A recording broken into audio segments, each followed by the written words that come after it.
Thanks for coming, man. Yeah. Well, appreciate you guys having me. Yeah, welcome to we actually got the name The Real Estate Podcast. Oh, nice. No one. How did that happen? I don't know. It was just available, and it was pretty recently because we had the other one called Young, Wild, Financially Free. Yeah. And then our marketing guy was like, The Real Estate Podcast is available. Hey, so that's a pretty good one. Yeah. So welcome to the show. Today we have Brent Campbell. Thanks for being here, man. Yeah, appreciate the invite. You're talking about getting that. I know a guy that has his phone number is like 1031. Oh, wow. So that's pretty good because And he's a real estate guy? Yeah, he's a real estate broker, commercial. So he does a lot of 1031 deals. So somehow he was able to nab that. That's pretty sweet. So what, his last four are 1031? 1031. Nice. So yeah, that's a pretty cool deal.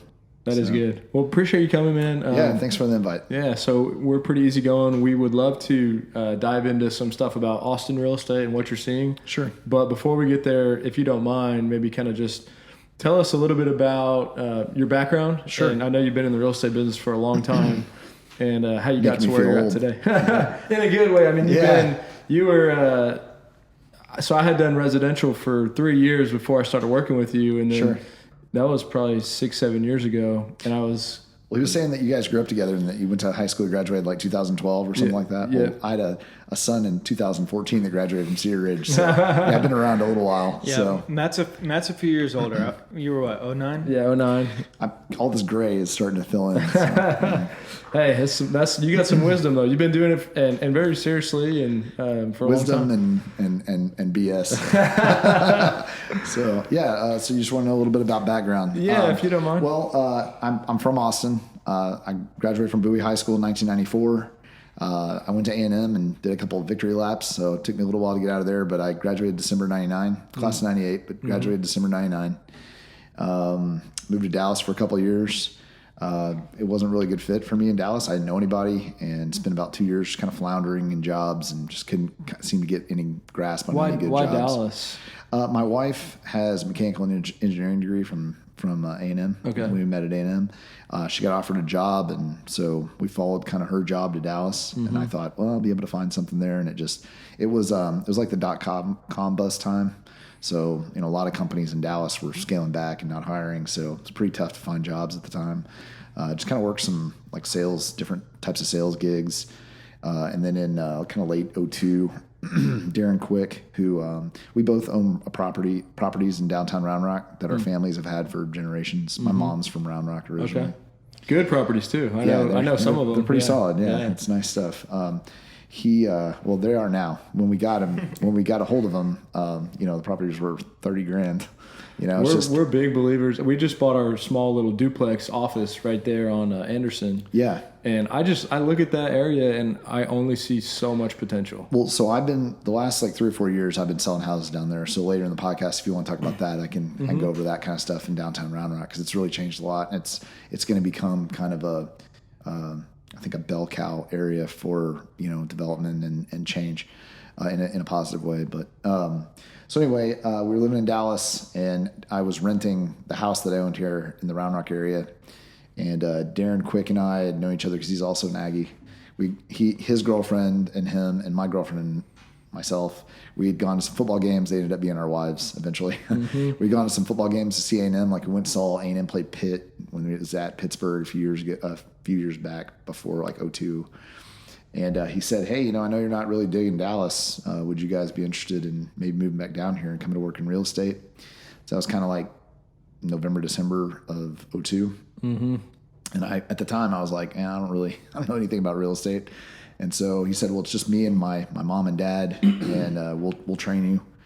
And so I'm pretty detail oriented. So once I got kind of an understanding of what I needed to do, kind of took off from there. But we moved. My wife stayed and worked in engineering for about a year in Dallas, and I drove back and forth. Wow. And got a real estate degree, real estate license in kind of late January, February of 2003. What'd you study at A&M? My degree from A&M is actually recreation park and tourism. I remember you saying that. Yeah. I'd actually worked. It actually does benefit me though because I had actually worked for the city of Round Rock for about a year in the parks department. And one of the things that you learn working from the city is kind of the ins and outs of like city government. So last night I was at a city council meeting last night for a discussion with council about a piece of property. So understanding how, through my degree, how city government works, it's pretty helpful. Most people don't really get to look behind the curtain to see how cities actually operate, or procedures for council meetings. I mean, that's a learned thing. Like average person doesn't go to city council meetings and like really understand what they're even talking about. And even some of the stuff at the meeting last night, transportation and utilities were going over things, and I was just trying to keep up. Right. I agree. I've been trying. So I'm in Leadership Round Rock. And it's a great program. Yeah. I did it in 2005, I think. Okay. And you're right. Like even now, it's still hard for me to understand how it all works. Yeah. Like, and I ask people and that are pretty plugged in, and they don't know either. But just understanding the chamber and the city council and all this stuff is fascinating. Sure. Yeah. I mean, I think Round Rock is the way that they run their government is really business minded, and it has been for a long time. I'll just tell a quick story. At one point early on, when Round Rock was still very young, you had people come to Austin to try to find a place to have their business, and there was one company in particular, and I won't name companies, but there was one company in particular that came to Austin, and they met with the city of Austin, city council, and chamber, and they just couldn't work out the deal. They needed to move a lot faster than they could move. And so somebody from Austin picked up the phone, called somebody from Round Rock, and said, "Hey, these guys are, we can't meet their timing for construction, and so they're probably not going to land in Central Texas." And so they called the city of Round Rock. Round Rock got some folks together, some business folks together, and they had a dinner on the way to the airport to take these guys to the airport. They had a dinner, and they basically said, "What's keeping you from coming to Central Texas?" And the guy said, "Well, we need to be on the ground here, and we at this time, and the city of Austin just can't move fast enough for that to happen." So the guy actually pulled out a building permit at the dinner and was Nice. like, "Here's a building permit. We think you guys should come to Round Rock, Texas." It's a pretty cool story. That is. I love it, man. And they came. I see it, and like I'm long term interested in like getting into politics. Yeah. And I was talking to someone about it, and doing it in a Round Rock would be nice. And then he's like, "Well, come up with something you want to see change or something you're passionate about." And I'm sitting there like, no, I feel like everything in Round Rock's great. Like I love what they do. It's a really good community. It'll be very interesting because as Round Rock and Georgetown and a lot Cedar Park, Leander, as this whole area grows, you're having a shift from kind of, and I think this is often taken as like a negative connotation, but kind of like the good old boy system. Mm-hmm. But realistically, the good old boy system got Dell and got, Kalahari for that matter. I mean, it got Bass Pro. I mean, the good old boy system went out and, I don't want to put it in the wrong light. I mean, right. The good old boy system's not the right word, but people rather than saying good old boy system, and what we should be talking about is how tight the community is from a business perspective. The people in the community kind of feed off each other from a business perspective and work really, really well together. Mm-hmm. And I think it's a lot different than a lot of other cities, even in Central Texas. And they've been doing that for a long time. And, I know there's been a lot of political stuff going on this year, and there's been changes in Williamson County and Travis and Round Rock and Cedar Park and Georgetown, because of some of those changes. So hopefully the people coming in will be like-minded for those business, because that's what's made our area able to thrive, is just the business-minded community. Yeah. So hopefully that'll be a thing. It's cool, man. It's cool to see me growing up there, caring about the city and being in real estate, and just feel like the people that are running it feels like they really do care about it. And they're like, you can see it when you walk downtown Round Rock, and it's like, now it's cleaned up and it's really nice, and the business is coming and all that kind of stuff. I think Round Rock's done a really, really good job of staying bipartisan. Council is supposed to be a bipartisan position, even though sometimes we forget that. And I think when we focus on Round Rock and not on the politics of, whether it's, red or blue or whatever, then I think Round Rock, focus on the business aspect of things, has made things really successful over the years. Yeah. And because over the years, there have been a lot of different types of folks that have been on council, but they've always worked really well together to try to one common goal, which was, the best interest of Round Rock and the ability to have they want the A players. They want to go out and get the Dell computers and the Ryans. I mean, bringing in the Dell Diamond. I mean, amazing. I mean, there have been some people on the way that we're kind of standing on the shoulders of giants. I mean, some of the people that pulled some of the stuff they did to get Round Rock where it is. I mean, my mom's from Round Rock, and when she was going to high school, Round Rock was 3,000 people. And, I was telling you guys that my oldest son graduated from Cedar Ridge in 2014. I mean, there were like 3,500 kids at his school, right? At the 5th high school in Round Rock. I mean, that kind of growth came because of how they, ran the city. And I think they did a really good job. So, they've really set it up for a lot of us to have a lot of success. But it's weird for me because I have a ton of friends in downtown Austin and Austin, and people that are really plugged in and know real estate well. And it's like there's this massive divide. Like they have no idea what's happening in Round Rock. Yeah. And it confuses me. I'm like, you never heard of Kalahari or any? And they're like, no. I'm like, this is a massive deal. They have no idea, or they really just don't care to know. Well, I think, I'll get back to my history or my we kind of cut that off and kind of got going on something else. But I think the thing that's going to be interesting about Round Rock, and really Georgetown for that matter, is you're going to see a tectonic shift in people realizing what's there. Just to give you an example, there are a lot of retailers that won't come to Round Rock because they think that we don't have the demographics to support it, but they just really don't understand the demographics in Round Rock. Just to give you an example, like we don't have a natural grocer in Round Rock. Georgetown does. But if you go to Sprouts grocery store, which is also more of a foodie kind of healthier grocery store, there's a line out the door all day long. Are you talking about like a Whole Foods or? I mean, it'd be great if we could get a Whole Foods or something like that at La Frontera. I mean, I think those companies look at our demographic. Companies are so, especially these commercial companies look at they got to check boxes, right? So they're looking at all the numbers, right? So they look at Round Rock, but don't necessarily take in the surrounding areas.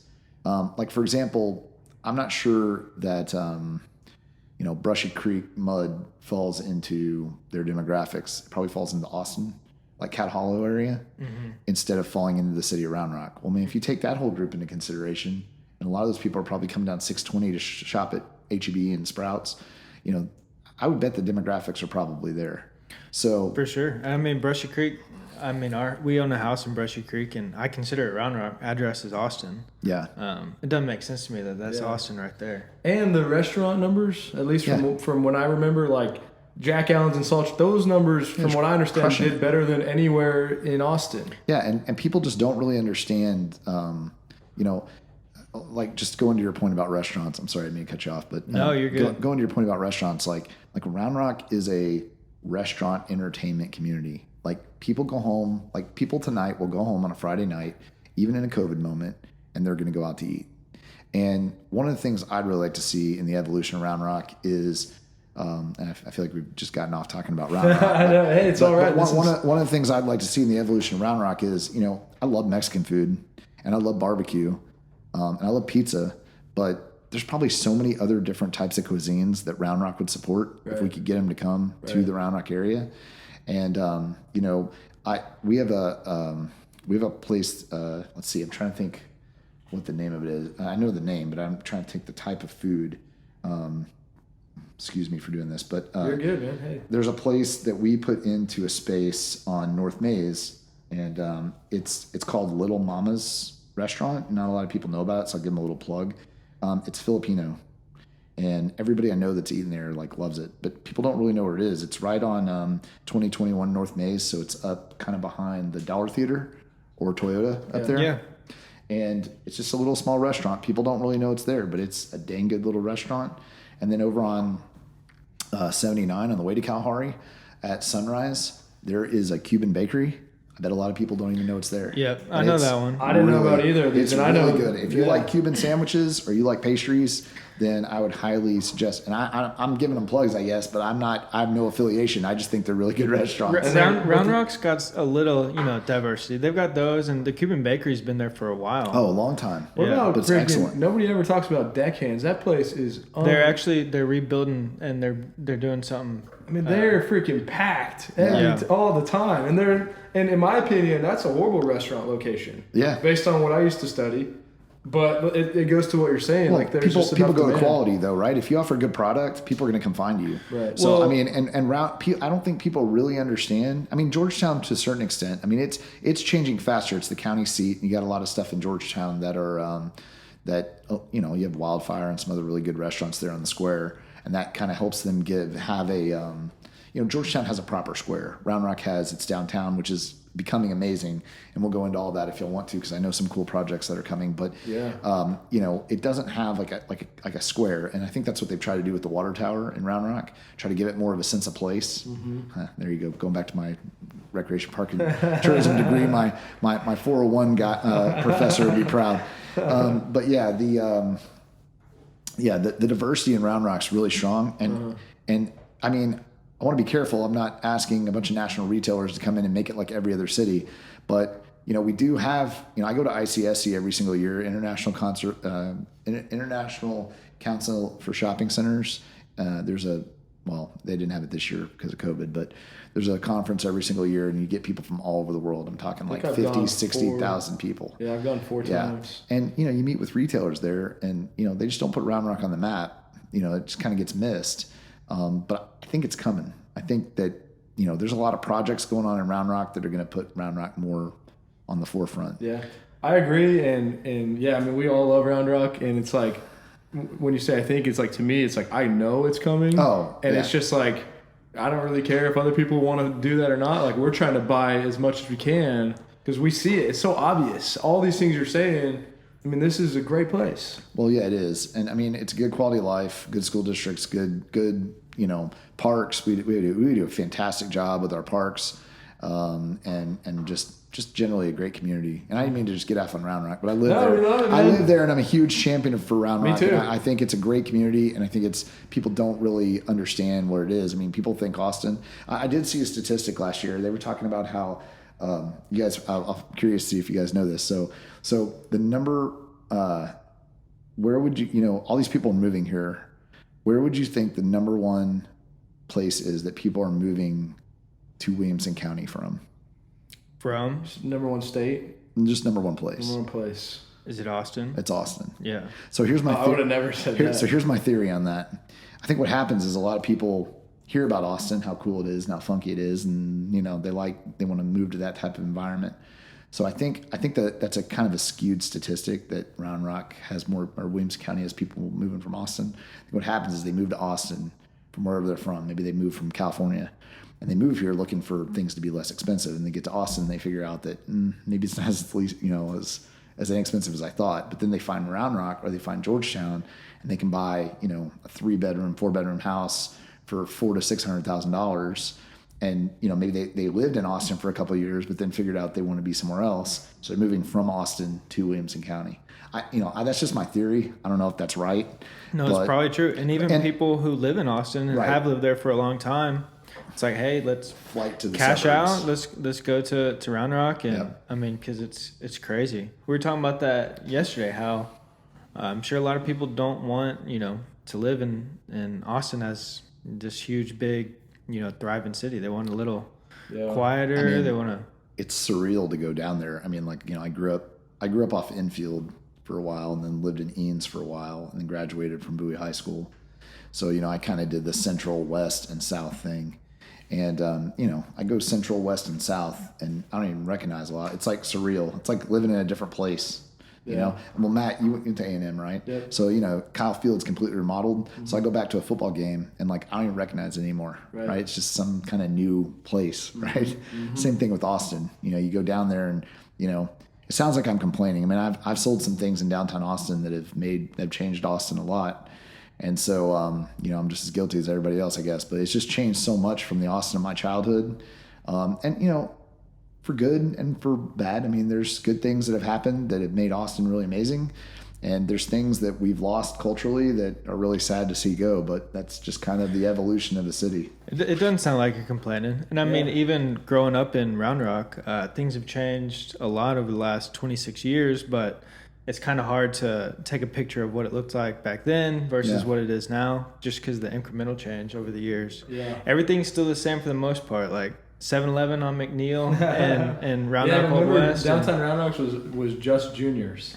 That's what it was for me when I was growing up. No, there was Maria. What was the Mexican place? It was on the corner of. I know you're talking about. You and Sam used to have enchilada eating So good. contest. Oh, Garcia's. So good. Yeah. They had all you could eat enchiladas. My Yeah. brother and I had like 27 each. So the juniors building. So when I was living in Dallas, about 6 months before I moved back to commercial real estate, we used to own the juniors building.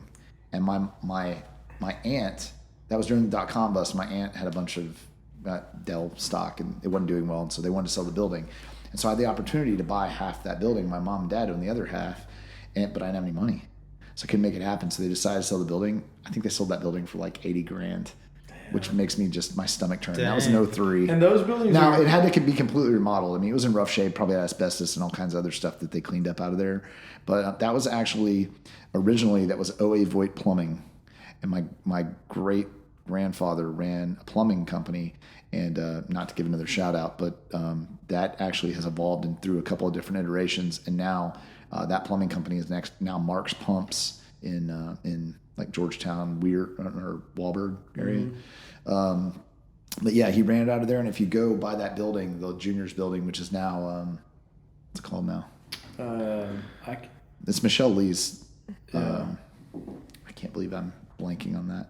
Right across from Rock Sport. Yeah, well, it's same company, but they anyway. If you go out front there, you'll notice there's a big pulley system. So they used to pull these big water tanks into wagons and then take them out and do like windmills and stuff like that. So that's pretty cool. But are those buildings? They're all connected, but they're like almost like condo, like they're separately owned. Yeah, they're all separately owned. You know, those old. It's funny because we think of like new urbanism of like people living upstairs and having their business downstairs like being a new concept. Mm-hmm. But if you look at every old downtown, Georgetown, Round Rock, every downtown Austin, 6th Street, I mean, that's how businesses used to operate, right? You had your living quarters upstairs and your business downstairs. Mm-hmm. And I'm going to look this up because I feel like Michelle is going to be frustrated that I didn't know this. So I met her not too long ago. Forgive me for that. She's fantastic. Congratulations to her. I'm so glad that she got the Alcove Cantina is what it is now. Yeah, that's right. And it's excellent, man. That place is good. You know, they do a good job. It used to be what? Juniors, Hole in the Wall? I think it was Juniors, then Hole in the Wall, which was basically the same owners, and then Alcove took it over. So Alcove owns Rock Sports Bar, and then we just did a new one in the old photography studio at Liberty and Mays, and that's the Flats. I don't know if you've been there, but that place is pretty cool. She owns that. Yeah. Dude, I love Liberty Barbecue. Yeah. Have you had their wings? Oh, yeah. Their wings are unreal, yeah. Yep. What's up with that place? You know where Round Rock Donuts is, and then there's that little restaurant right there that has a drive-through? Yeah. It's been like 4 or 5 different restaurants. Yeah, I think it was like it's been, I don't know what it is right now. It's a Cuban place. Yeah, so originally that was the Papa John's. And I sold that and actually set the market, man. It sold for like $425 a foot like 10 years ago. Nice. But yeah, there's been a lot of cool things going on. I really wish that Round Rock Donuts just bought that property that had that hard corner, and that would really help, because if you go down there on like a Saturday, good luck trying to get down Mays. Yeah, the line's all the way down Mays. I'm glad they're having success. They're a really nice family, so I'm happy for them. But man, I tried to get them to buy it when I had it for sale from Papa John's, and it just didn't work out for whatever reasons. But they're a great family, and talk about a business. I mean, they've been on the Food Channel, and I mean that place is amazing. I mean, Round Rock Donuts was down there. Round Rock Donuts and Louisiana Longhorn Cafe, and I mean, I think those are the only standing folks left that still there. That haven't probably that haven't changed. I know that. Was it not El Mercado? Was the Mexican food restaurant? It's not the same restaurant now. It's like the Tavern something. It's the same family that Jay Robinson, all those guys own that building. It was Jim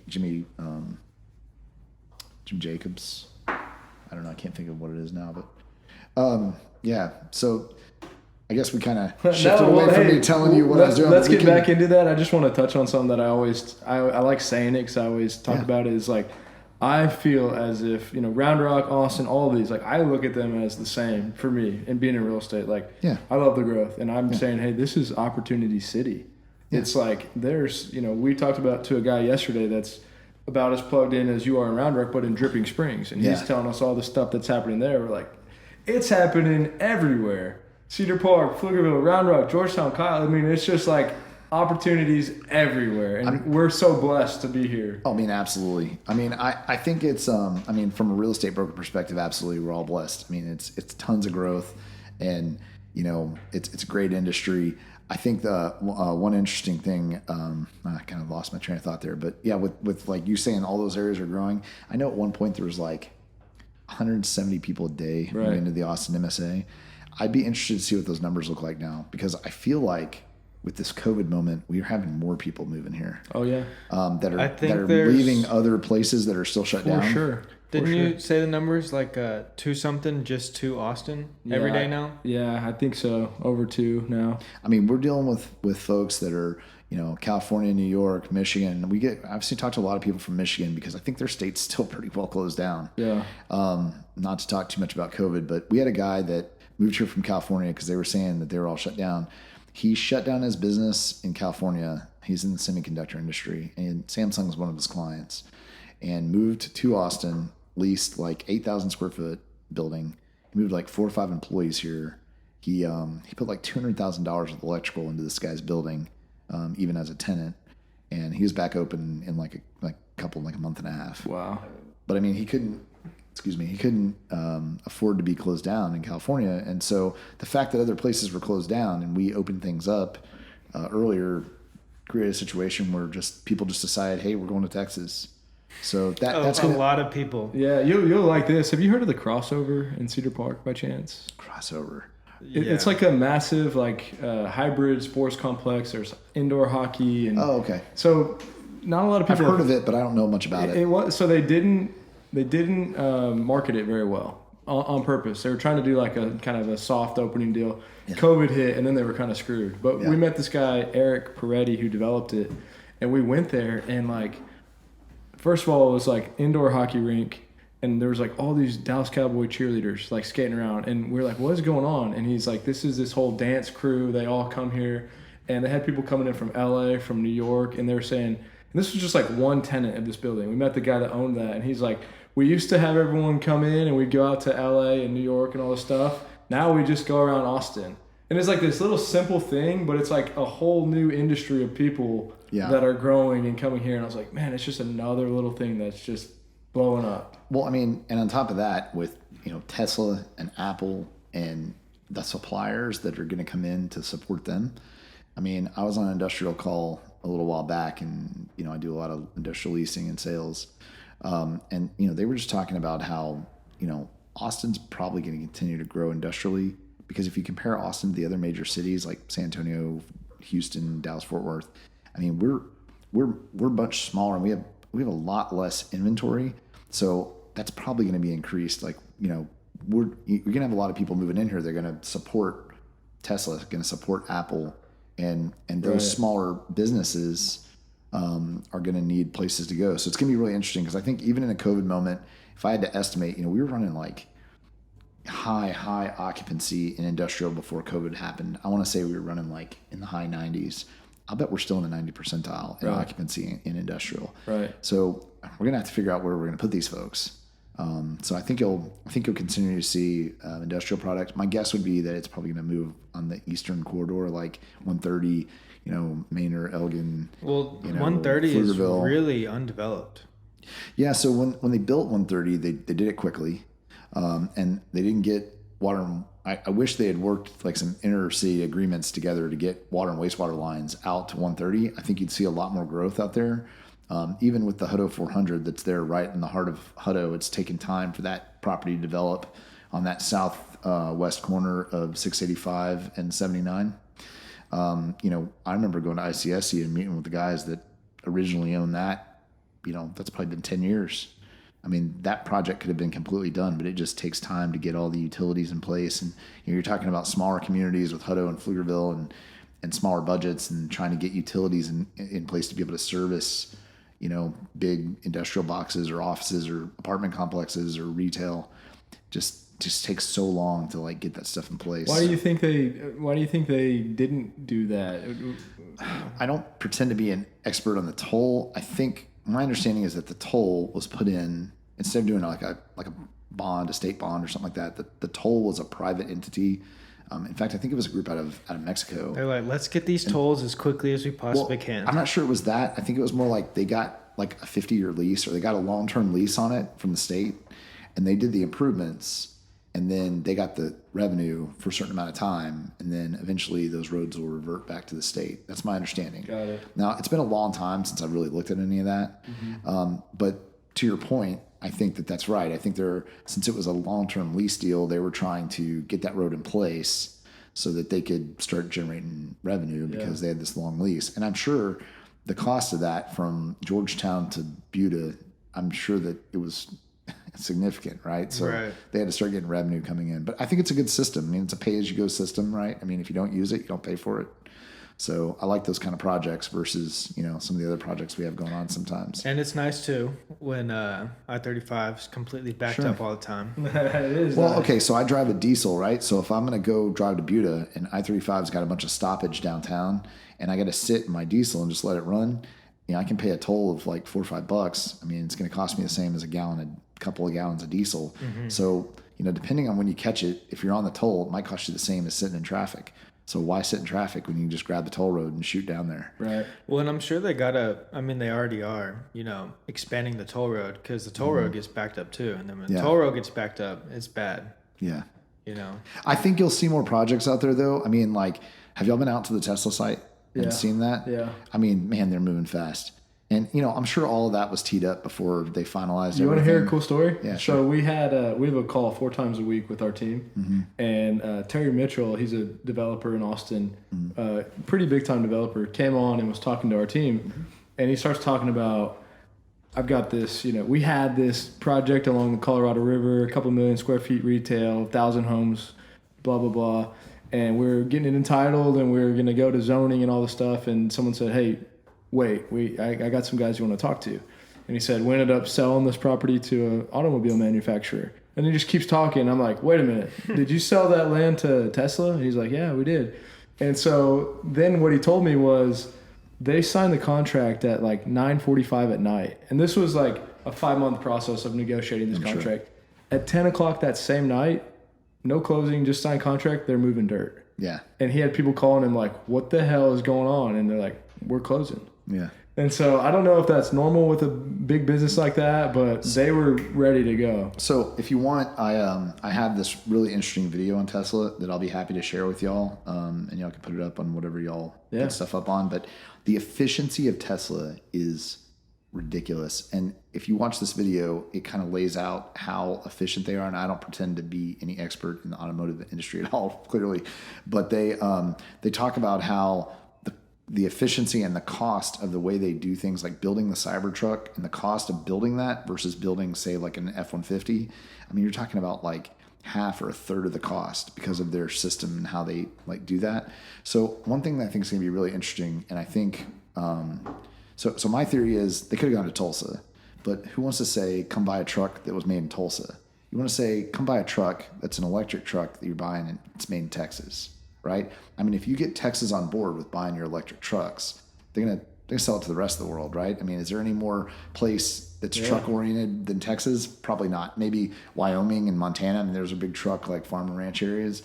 But if you look at the efficiency that they talk about in this video, the manufacturing efficiency, like the Tesla doesn't have a frame. It's just the body, and it's all integrated.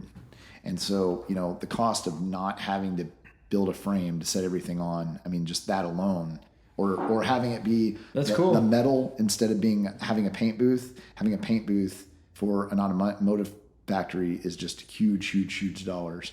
So what I think this is just the beginning with those companies, and I wouldn't be surprised if Tesla moved more of their product here. I know they're also were looking at doing like their 18-wheeler production in Texas. Mm-hmm. There was an article that came out the other day about them doing the Hyperloop stuff here. I don't know if you heard about that. Well, yeah, and everybody thinks of Tesla as like a car company, but what they really are is a battery company. Mm-hmm. And the more efficiency they put into batteries, they have like a community in Australia, and that's got to be in the right place because it's pretty hard to run batteries in Alaska when you only have sun for a small portion of the year. But they have a whole entire community in Australia that's just run strictly on solar and batteries. And so I think what we're going to start figuring out is that they're less of a car company, more of an energy company. You know, I mean, if you think about it, if they can just take a fraction of the car company and be more efficient than them and make them, there's probably huge dollars there. And this video will talk about that if you want to see it. Yeah. And then if you take just a fraction think about the energy sector, you know, just in the United States, not globally, but just in the United States, there's billions of dollars there. So if you just take a portion of that, especially in a place like Texas, and you're providing, you know, communities in West Texas with the ability to completely be off the grid, but still have just the same amount of electricity and be efficient. I mean, I really think it's going to be very interesting to see how that technology evolves going forward. Yeah. And Musk is the guy's just brilliant. Yeah. I mean, like you sit and listen to him on a podcast, and I always used to joke with one of my friends that the reason he's got SpaceX is because he's trying to get home. He's probably an alien. Yeah. But I mean, you listen to him talk, and he's so calculated in how he thinks about things. And earlier in the week, they were talking about bringing the Boring Company to the Austin area. Right. I mean, how nice would that That's be? what I was saying. That was the article. Use the Boring Company to fix the upper and lower deck of I-35? Yes, please. They probably will, honestly. Why not? I mean, let's do it. You know, I mean, if you could, and he was saying how the limestone here is really good for, you know, you could bore through it pretty easily. So that's great. Elon's got us covered on the traffic issues. I mean, I just think he's a really interesting guy. You know, It's very interesting. So well, let's get back to let's get back to your story. Sure. And then we can dive in. Chase that rabbit for a while. But it's all good. I mean, you were kind of at the point where I think Darren and you had talked. And so Darren, I came back to and I interviewed with his family, and at the time it was we had a receptionist. It was Jeannie Quick, who's Don's wife, Don Quick, and Darren and me. So there's 4 of us basically. And at the time, I made all my own flyers on like Word documents. It's terrible. I'm embarrassed even. If I showed them to you, you'd be like, oh, you know, I'm not a guy that does marketing materials. It's not my thing. But you know, I did property management, and I did leasing and sales, and just about everything except apartments. And so, excuse me. Was Don Quick all commercial back then too? Yes. So Don's office and my office were directly across from each other. And the way I cut my teeth was just like putting things together and then going to Don and him going through it and saying, don't do it like this, do it like that. I mean, he's a great teacher. You know, it's kind of trial by fire. I mean, it was good. I mean, I got training, but it was on the go. Like, hey, you're going to be on my hip. And in fact, the first week I got here, Don met with the city of Hutto on the big co-op project that's going on out there right now.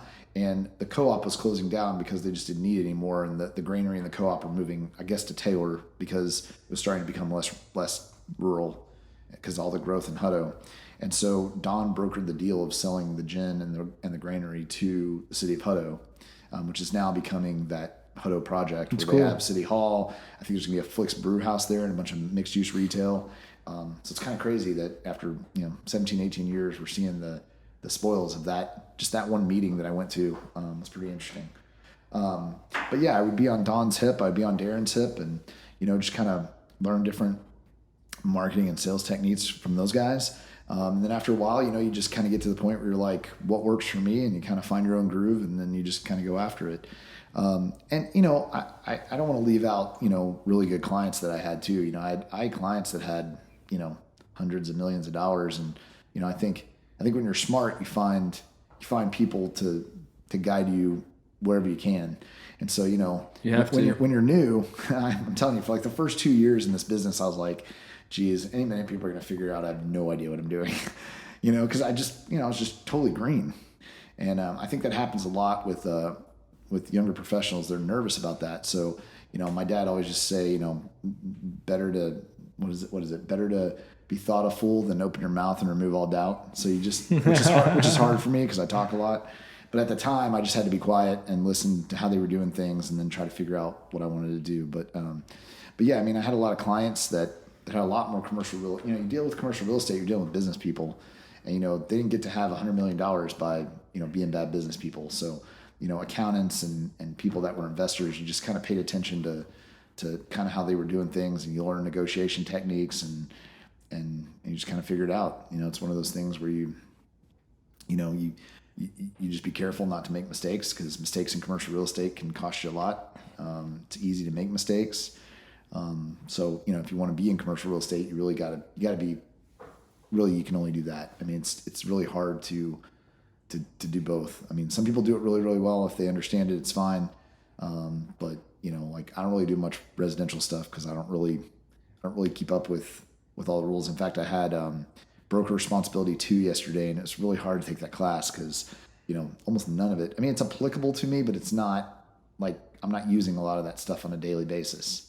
It's still important to know, and you got to have it, but it's just not what I do. So yeah, I came back in 03, really kind of the beginning of 03, started working with Don and Darren and Jeannie, and then we brought in a couple other people over time, and some of them worked and some of them didn't. And eventually we brought in Charles Harvey, who's been in our office now for about 11 years. Robert Shore came over from Aquila. And then we've got some newer, younger agents now that are doing really well. Darren Siegel moved back and started working with us from California. So he's probably been with us 5 or 6 years now. And the company's just kind of grown over time, really organically, actually. They've done a pretty good job of organically growing the company, with always kind of keeping the focus on commercial. I think they probably could drop their sign down with some residential brokers and put the Don Quick name on stuff and probably do really, really well. But I tried to get them to do that. Yeah, it's just back in the day. It's just so hard to. I mean, it's hard enough to manage the amount of people we have right now. And if we went in the residential side, Darren and I'd never sleep. Yeah, I get it, man. And just so people know, I mean, the way I look at it is, you guys dominate Williamson County.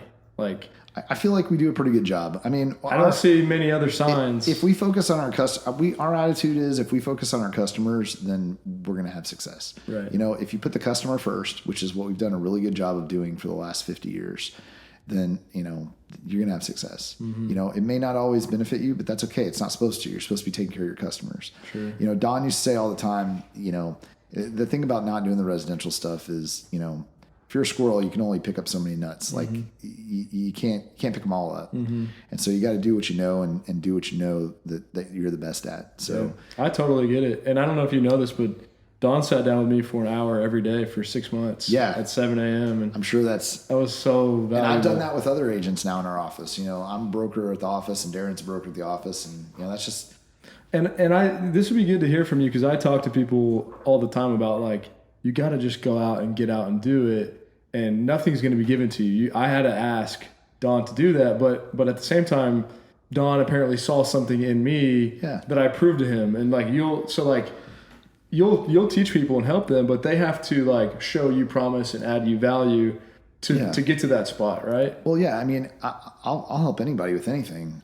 My biggest thing is I don't want people to come to me because they want it. I want people to come to me because they want to work for it. Like you can want to make money and make sales and do deals all day long, but right. Do you want to cold call and door knock? Yeah. I mean, you got to do the hard work, right? And if you look at things, I don't know. I hate to throw statistics out because I'm not sorry, I can't even say it, statistics guy. But if you look at it, if you're in this business and you put an extra 10 hours in every week, more than your competitor, you're probably going to get about a 30 or 40% return. Right. So, I mean, the reality is that, hard work absolutely pays off.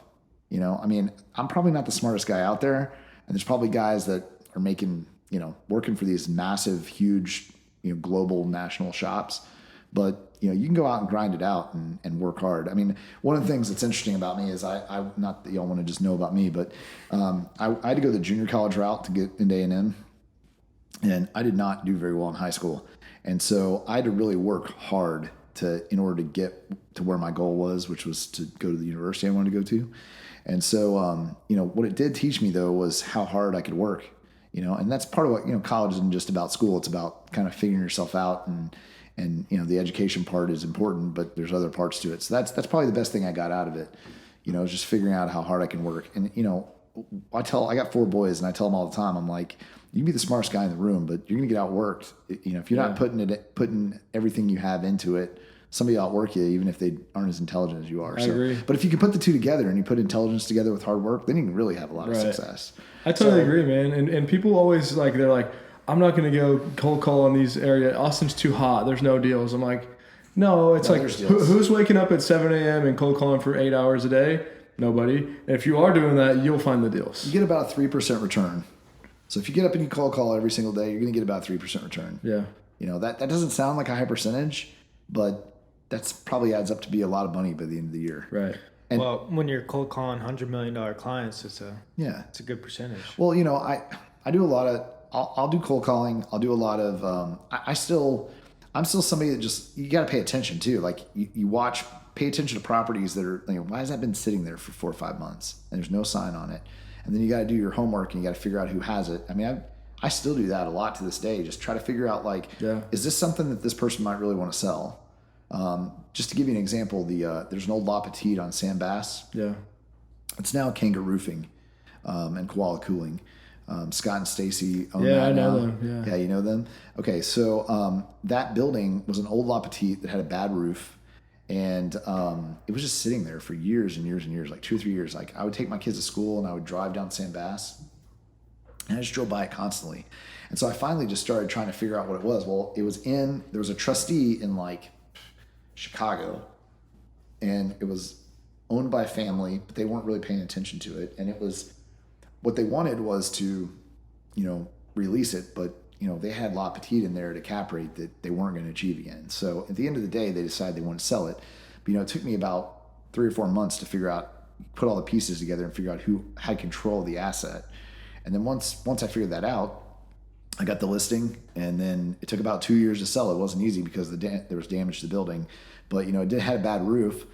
What's a better buyer than a roofer with, Scott Feller? So, he ended up buying it, and they've done a fantastic job remodeling that building. Nice. And, it's things like that where, you're not going to grind out sales and, especially on the commercial side. I know that the Austin, I don't do a lot of any residential stuff, but I know the Austin residential market is hot. I know in my neighborhood, houses are going on the market and there's 10 people lined up to see it the first hour.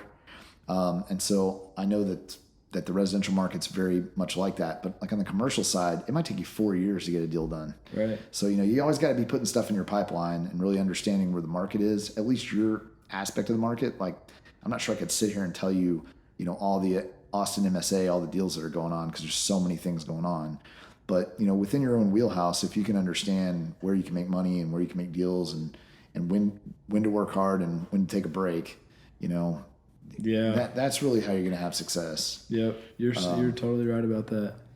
And so, it takes time, right? Like, yeah. I say, like, even if my big thing is the follow up. Like, even if you're cold calling, sure. How many people are going to say, yes, I'm ready to sell right now? No, right. None. But 6 months, 10 months, 2 years, 3 years, all these people are potentials. I mean, it's really all about branding, right? I mean, if you have your own company, then you want to brand yourself as someone that they're going to call when they're ready, right? So you can call people all day long and they may not want to work with you right at this moment, but when they decide they want to do something, you want to get the call. Right. So I think that's really, where you find success is when it comes to cold calling or when it comes to making connections. I mean, just like any other business, this real estate industry is just such a relationship oriented business. Right. You gotta foster those relationships, and it's kind of like a tree. You just got to keep watering them until it grows into something that you want it to be. But yeah. I mean, a lot of that just has to do with taking care of your people too. I mean, when you do a good deal and do a good job for someone, they're going to tell other people that you work hard for them. So anyway, that's it right there. So, so I guess at this point, you guys have built the business pretty big. Yes. The Quicks are an amazing family, and they really have done a good job. Like I said, we've grown pretty organically. You're not going to always make everything work, and some people just aren't built to be in this industry. So we've had some people come and go over the years that maybe weren't a good fit for our shop or weren't a good fit for the industry, and it's all cordial in the end. Sure. But we've found a really good crew, and we got a good group of agents and brokers, and our staff's incredible. We've got marketing people that do a fantastic job. We've got support staff that do a fantastic job. D-Quick Management has a bunch of great people over there that are handling the management. At one point I think I was managing 60 or 70 tenants. I mean, it was a lot. It might have been over 100. I had a couple of properties that were out of town that were big shopping centers. It was good residual income, but it's nice to have a management arm where you can just hand that off to them and they do a good job taking care of those folks. Yeah, that's a lot. Yeah, I mean well, like I said, it's residual income, so it was nice at the time, and my kids were much younger, and shoes aren't going to buy themselves, but it'll wear on you. Trying to do brokerage and management at the same time is not without challenge. Now, I was able to represent some people on some different property and able to get those deals because I could offer them those services, right? So I represented in 05 and 07. I had a client that bought about $10 million worth of retail shopping centers, one in Northeast Texas and one in the Houston area. And then, I did property management on those where I would drive out there a couple times a month and check on the properties and build relationships with the tenants. Again, just building relationships. Mm-hmm. So if they needed something, they could call me. But yeah, so kind of evolved into the kind of more the industrial and retail. But man, I've seen it all. Apartments. I've done some apartment deals. It's really hard to do apartment deals around here because nobody really wants to sell them. But retail, office. The office market's pretty interesting right now. We'll see how this whole COVID moment plays out with the office. I got to ask you about a property. The one that's a new office, somewhat new, on McNeil and 35. Yeah. Well, I mean, it looks like it's totally vacant. Yeah. I don't really know what's going on with those guys. Darren Siegel in our office represented them, and they built that project. And I met these guys, and they wanted me to invest. Yeah. They were very sharp. Yeah. And now I look at them like, I don't know what the deal is, but I feel like I'm glad I did not invest in that. And I don't even know if it's the same ownership anymore, so I don't want to speak about something I don't really understand. But, I think at this point, if I owned that building, I'd probably start trying to do some white box stuff just to get some activity going. But, I mean, that's just I was just shocked. I mean, I thought it was a weird location, but I was like, yeah, maybe it'll do well. But, like, to build something spec like that, I mean...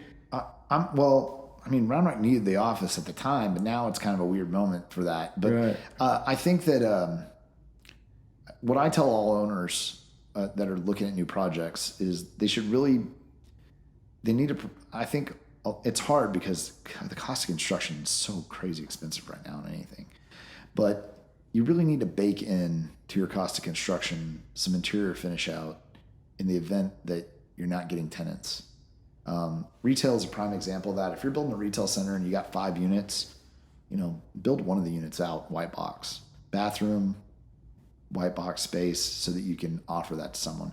Because often tenants, they don't want to wait 60, 90, 120 days for space. And if the guy down the road has a space for them, they're going to go there. They're not going to come to your shell building. Sure. So, I'm not sure what their financial situation is. I didn't really work with those guys on that 35 McNeil project. But, I mean, at this point, I'm really kind of surprised they haven't gone in and tried to just... do something. Well, I mean, not now. I mean, this year's a totally different example of what they should be doing because there's just so much office sublease space and, we're changing the way we do things. We've got a pretty massive evolution happening in the real estate industry right now. Mm-hmm. It's going to be interesting to see how it all plays out. I've been on some really interesting calls during the COVID times with people all over the country talking about, how they're dealing with it. And so that's pretty interesting. I'm sure you guys have some insight on that too. But I mean, at one point I was on a call with one of the guys. It's like 20,000 people on a call, and one of the guys on there that was one of the forum leaders was a Rockefeller. That was pretty cool.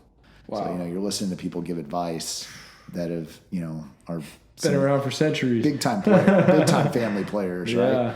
Right?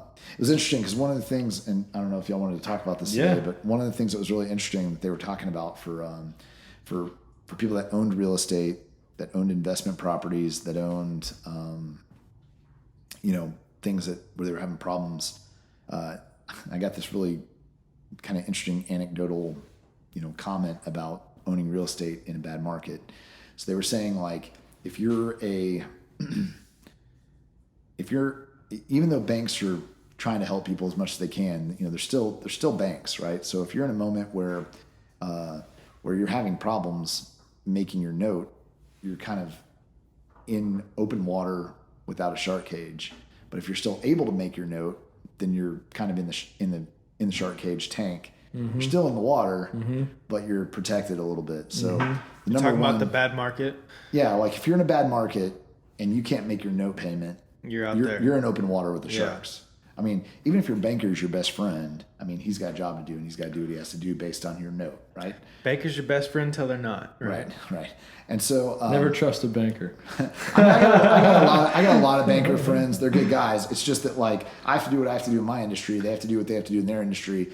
And if they make a loan, it's not their fault if somebody's not able to pay it back. No. Now the whole COVID moment's a weird thing, and it's really going to affect so many industries. It's amazing how many industries it affects. But I thought that was pretty interesting, though. If you're not paying your note, or I mean, this goes for renters also. Like if you're not paying your lease, if you're not taking care of your lease, I mean, you're in open water. I mean, you're in a place where you could really get injured. If you're taking care of it, or you're trying to work stuff out with the landlord, or you're trying to work something out with your bank, then you're still kind of protected.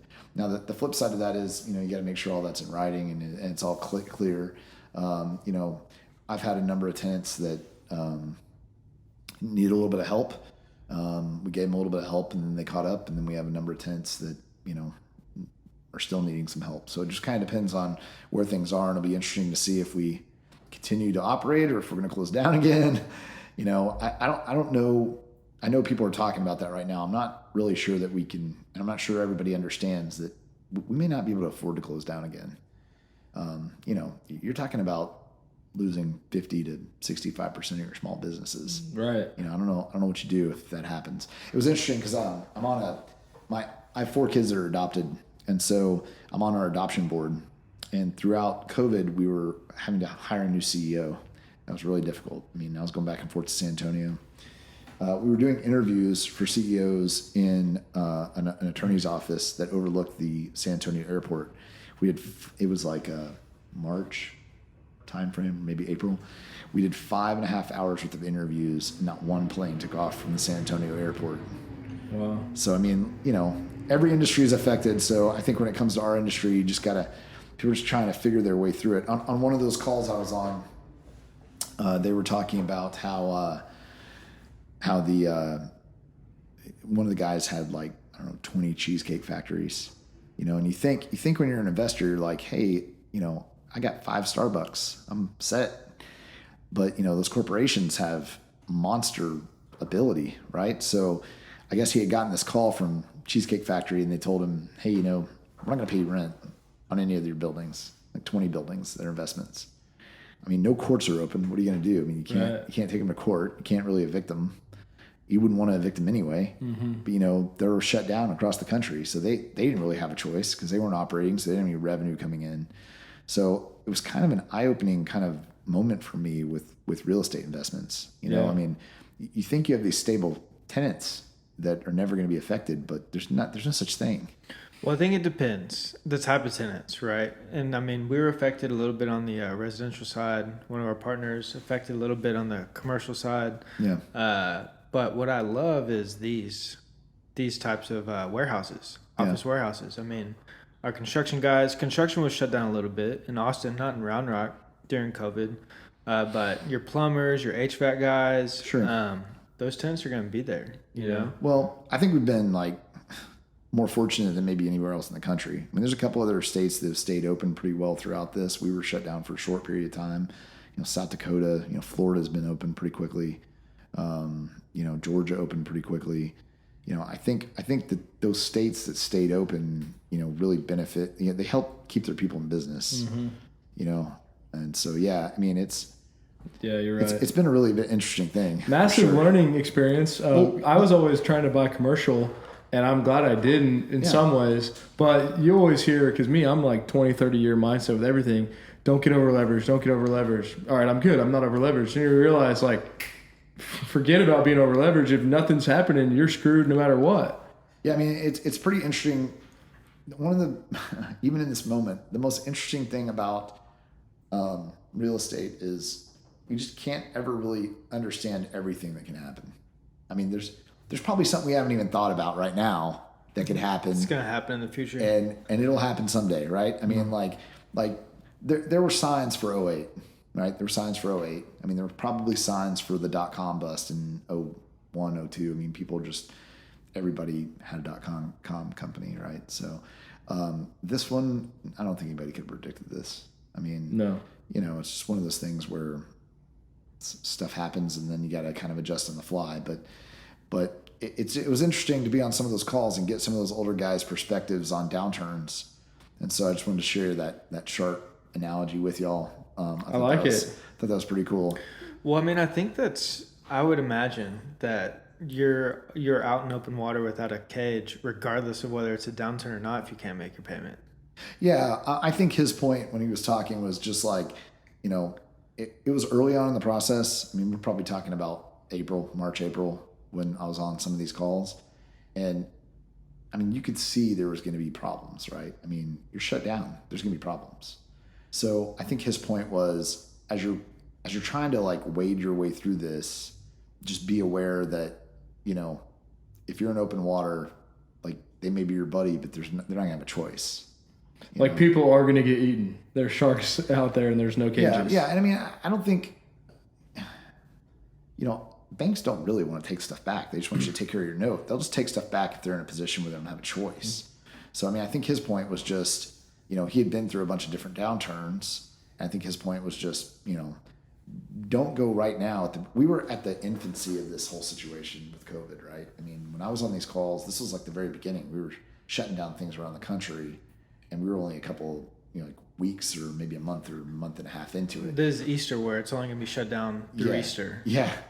2 weeks to kill the curve, right? Or to whatever it was. Flatten the curve. The curve. Yeah. So he was trying to say, look, because at the time they're projecting, hey man, we could be shut down for 12 months. I mean, this is going to be 1 or 2 years to recover out of this. And we're probably still, we might be in the middle of this thing right now. We got a ways to go even now. So his point was, at this moment, right this second, you probably don't need to be going back to your lender and asking them for concessions, even if your tenants aren't paying you. Now, if you don't have any income and you don't have any savings, you don't have any choice. You got to go talk to your lender. So, you still want to have open conversations, but I think you just want to make sure that you don't say something to your lender that puts you in a bad spot where they think, oh, this guy's in trouble. We need to start. Put you on the radar. Well, put you on the radar and has them start to think about like, maybe we need to consider if we need to take this back. Mm-hmm. That makes sense. So the couple articles you brought relate to the COVID stuff, right? Well, one of them does. I brought this net leasing thing, which may not be something we want to talk about today, but that was just going over like triple net leases, and maybe that would be better saved for like. No, it's good. I mean, some people, we have a lot of residential, so even just the basics on that is helpful. But whatever you think's valuable, we'd love to hear it. Well, I'll just go over just a little bit of it. So in commercial, you have the 3 net expenses. So you have taxes, insurance, and common area maintenance. Mm-hmm. And so that those 3 net expenses get passed through to the tenants. So the tenants will have a base rate, and then they'll have the triple net expenses. So if you're leasing a 1,000 square foot shopping center and your base rate is $24 and your triple nets are $6, which are annual rates, then you're paying $30 annually, right? So divide by 12, you get the monthly rate. Mm-hmm. So basically the triple net thing is people really don't understand it often, but yeah, those are their 3 net expenses, just taxes, insurance, and common area maintenance. And you pay it like, at least how I understand it, your triple nets get set at some point of the year. You pay it, and then it's recalculated, and maybe you owe more. So I think you have to be careful saying it's recalculated. It's really reconciled. Yes. So what happens is if you're entering a lease and it's 12 months and you enter the lease and you get to the end of the year, the landlord will typically reconcile the amount. And sometimes you get a little bit of money back, or maybe you owe a little bit more. So we, as brokers, we try to estimate that stuff as closely as we can based on other numbers that we have access to. On new projects, it's always hard because you're always estimating like what the taxes are going to be.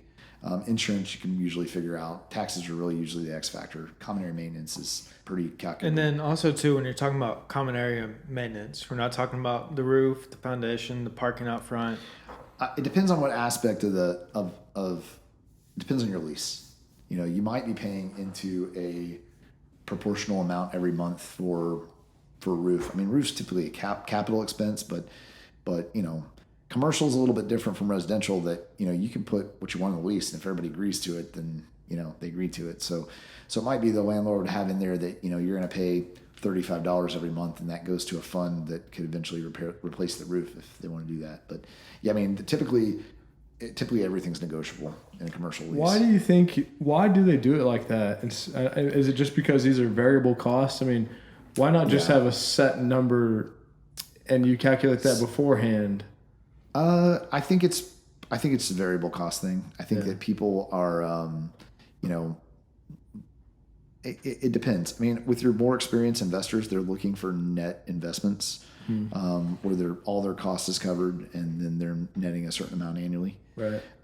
So, what we see a lot of times is people that are kind of structured to be able to do triple net leases will do them. And then if you have your kind of smaller investors often that'll just do gross deals because they don't have to go through the reconciliation, and it's just easier to have the tenant pay, a set amount every month. Sure.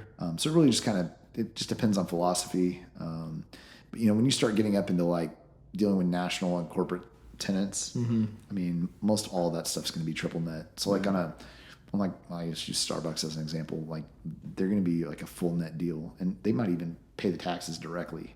Yeah. Not even the landlord not even pay the landlord. Just it just depends on how the lease is structured. I sure. don't know if Starbucks is doing that, but I mean, I'm just using them as an example. Like a tenant that has a standalone building, just the expenses may just be theirs. The landlord may not even be paying for them. The lease may just say you're going to pay me a base rent of X, and then all the triple net expenses. Yeah, you just don't call us. You write a check out of your funds for that. I don't know. You probably knew this. I'm not sure, but we leased this space from Darren or whoever owns it. But Darren signed the lease and we did the full build out and everything. It was pretty cool. I'll have to show you next door. Yeah, we went out there. Oh, did you? Right on. Yeah. Yeah. I mean, that often happens too. You give like a tenant improvement allowance or whatever, and then tenants will build their own spaces often. And so it just kind of depends. Some people just want to like spec stuff out, and other people will wait and figure out what the tenant wants. I think it's beneficial either way. I mean, sometimes you have to, when you spec stuff out, you're taking more risk, right? But you might get a tenant faster. And when you're given a tenant improvement allowance, some small tenants don't really understand what that is. So then you end up maybe building it for them anyway.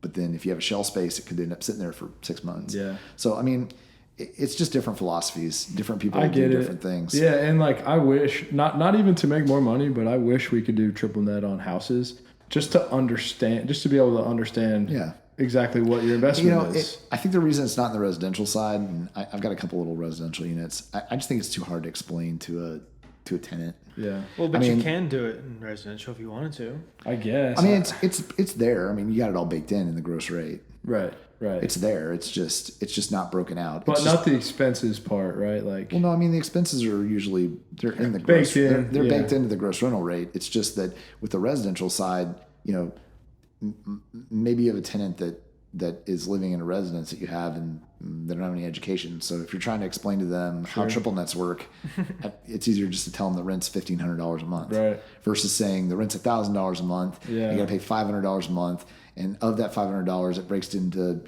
maintenance. And that's the other thing is insurance and taxes. I mean, that's just way too complicated. And to try to explain the accounting, to I don't want to mess with that. Yeah, that's what always scared me. Well, the accounting is a big thing. I mean, if you're gonna,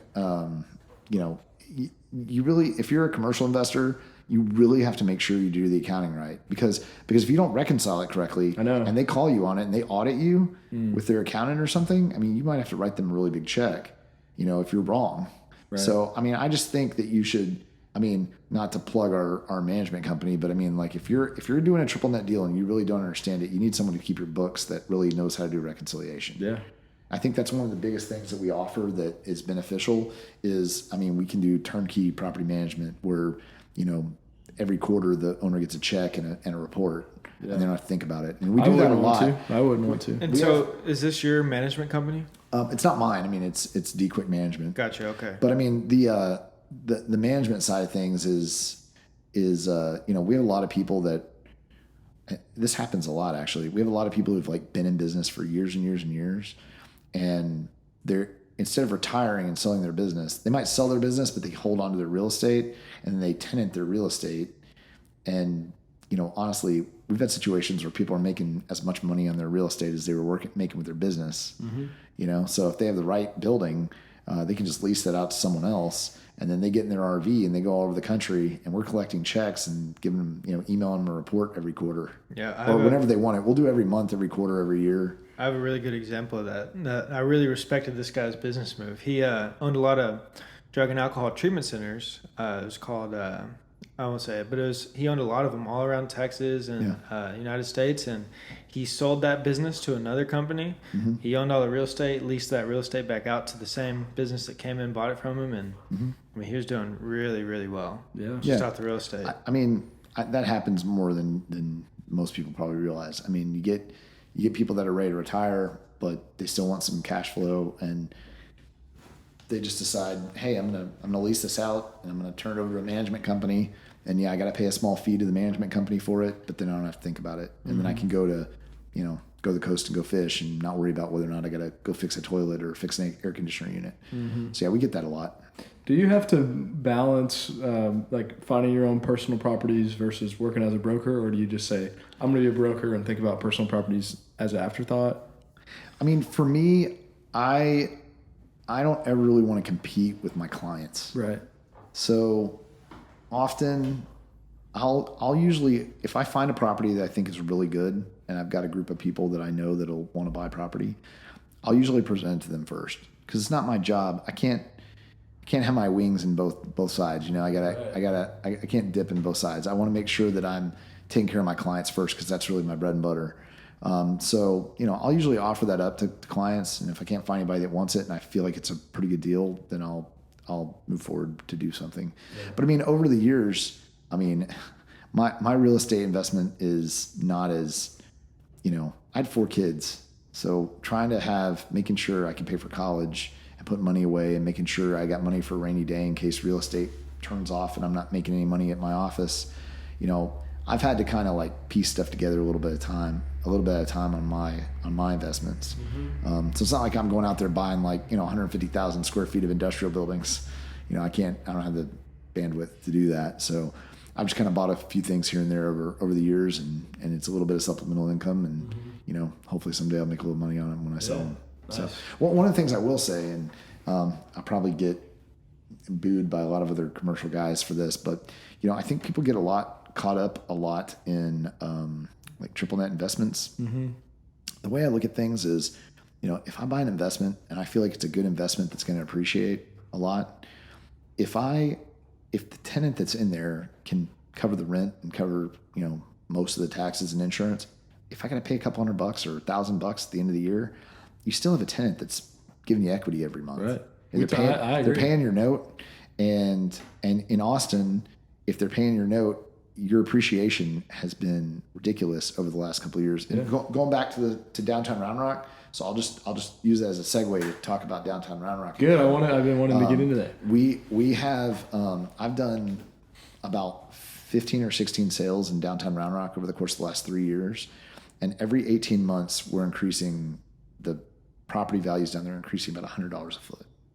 Wow, that's crazy. So stuff that we were selling 4 or 5 years ago, now with the exception of that Papa John's that we were talking about, that restaurant, that was one of the highest sales in downtown.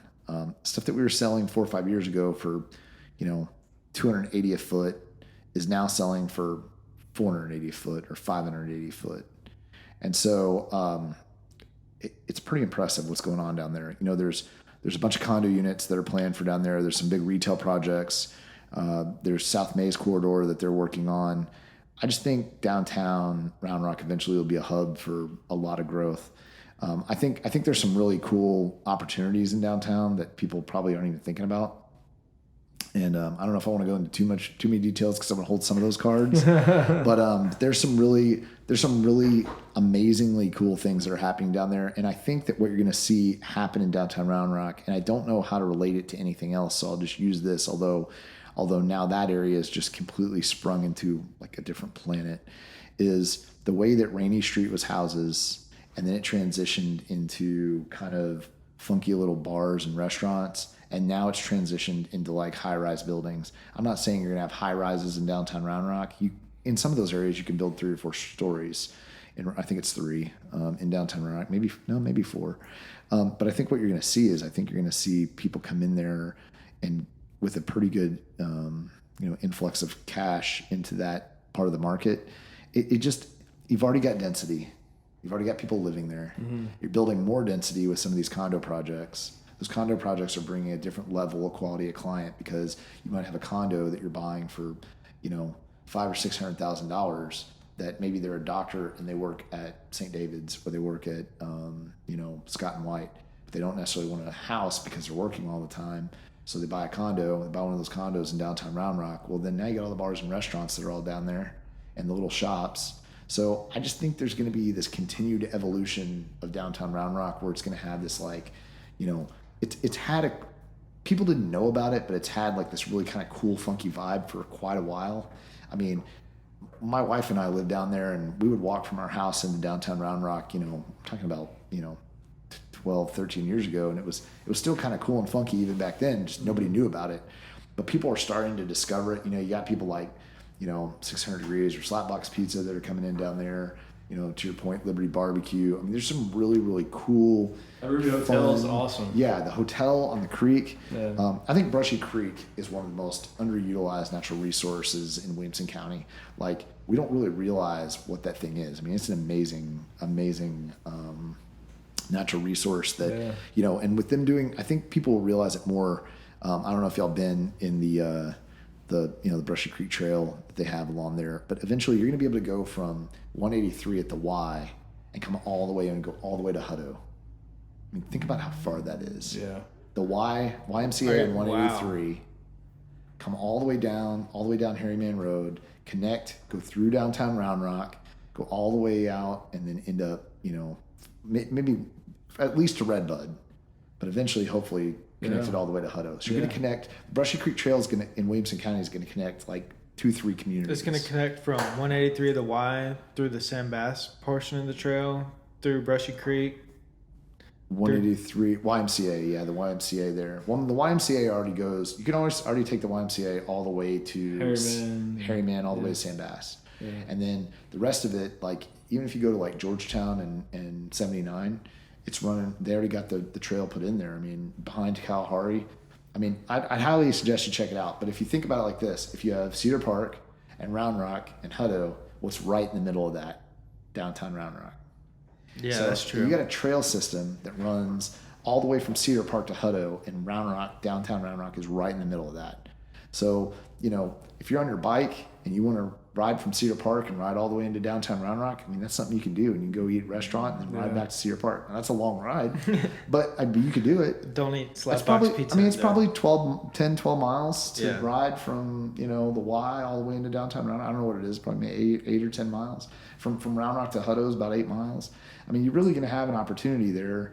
And it's just such a cool resource. I really wish we took more care of it. Like, you go down there and sometimes the creek's kind of dirty. We've done a couple of different, in fact, our office did a Brushy Creek cleanup, and you were talking about Leadership Round Rock. Our Leadership Round Rock group did a Brushy Creek cleanup. Nice. So, I mean, it's a resource we should really pay more attention to. Yeah, I hear you. It's pretty cool. Well, let me ask you this. Yeah. We are trying to buy properties where we can and also build our, couple companies that we have. Yeah. I've been fascinated with downtown Round Rock for a while. Mm-hmm. If you were me and Alex and you were trying to, really zone in on this, and my first thought was like, let's get a spreadsheet and put all the addresses and start taking notes on trying to, buy some of these properties and be in front of this. Is that sure. Is that how you would go about it? I mean, I hate to say that, because I'm sure there'll be more appreciation down there. But I mean, I think that's maybe something you should have been doing like 10 or 12 years ago. Okay. Like, I mean, it's already starting. I mean, you already have a lot of people that are buying things out down there. Okay. And, if you go down Main Street and you go, they've got the new McNeil extension into Georgetown Street. Yeah. And you just look at the stuff that's on between Main and McNeil and how much that's evolved just in the last like couple of months, even with the finish of that. Yeah, it's super nice. Yeah. And I think you're going to see, the north side of Main already has some businesses. So you have like this hub at Georgetown in Maine, and then you have the downtown. It's all kind of growing together with businesses. I'm not saying that there's not still opportunity there, because there probably is. I think you just have to watch and play fair. I mean, like the people in those areas, they already know that there's people sure. wanting to come in there and buy. So sure. I don't think there's an opportunity to go in there and say spend $100,000 and pick up some of the older houses in there. I think people realize what the value. So everything north and west of Lewis and Maine is all mixed use too. So you can build 3 stories. Mm-hmm. So the really interesting thing that's going to take place with the sale of those properties is that if you're buying let's say you're buying 2 lots and 2 homes, and at the numbers that we were talking about, it might be worth $600,000 or $700,000.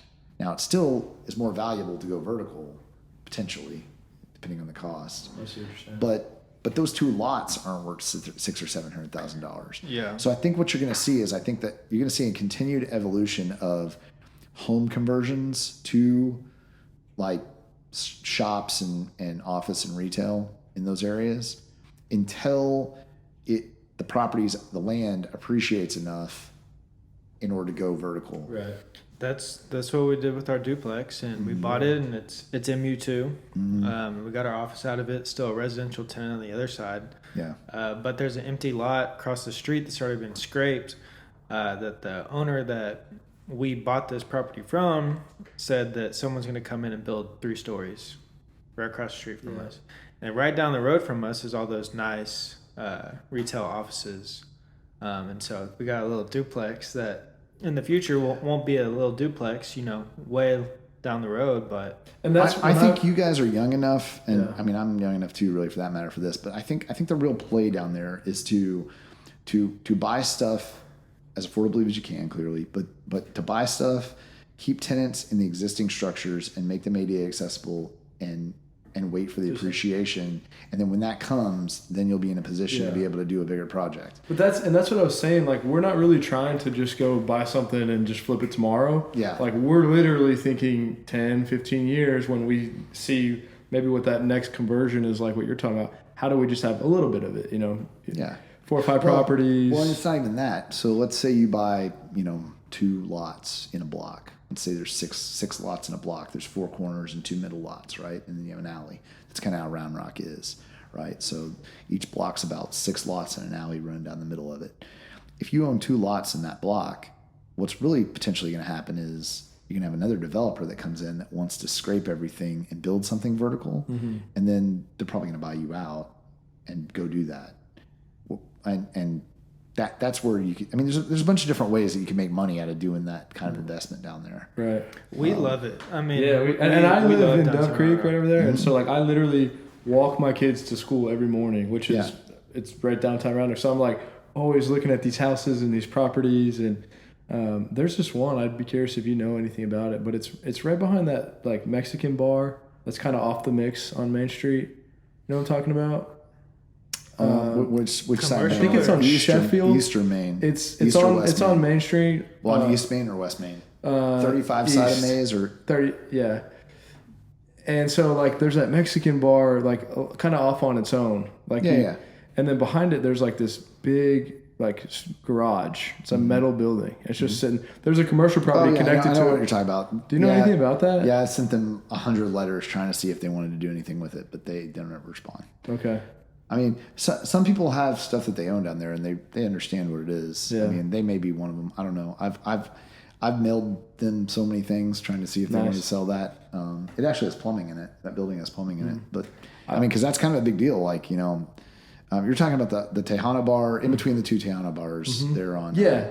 I know what you're talking about. And the other thing, and I don't know if you know anything about this, but like where that new Georgetown extension is, where it kind of goes back behind there. Like because I'm on the other side of the train tracks, I'm like, this whole area right here, where it seems like there could be something that would be connecting these 2 neighborhoods, or it just seems like there's some potential there. You talking about on the Lake Creek side? Yeah. So they've been working with UP forever, and I don't know when it's ever going to happen, but there's supposed to be a quiet zone at that crossing. Part of the problem is you got like, I don't know how many it is, but it's probably upwards of like 40 trains a day that come through that UP line. And I mean, you ever played Monopoly? You get the railroads. I mean, Start collecting. So most people don't know, like in downtown Round Rock, those small lots, like my home at 503 Main, it's got 2 lots, and they're all rail lots. So what the railroad would do is they'd go into these small communities and they just buy like big chunks of land, and then they just plat it all up into grid, and then they would sell those lots off to people. And so a lot of the lots that are in downtown Round Rock are rail lots. They're these little tiny lots. And a lot of what happened was people would buy like 2 of the lots and then build a bigger house across lot lines.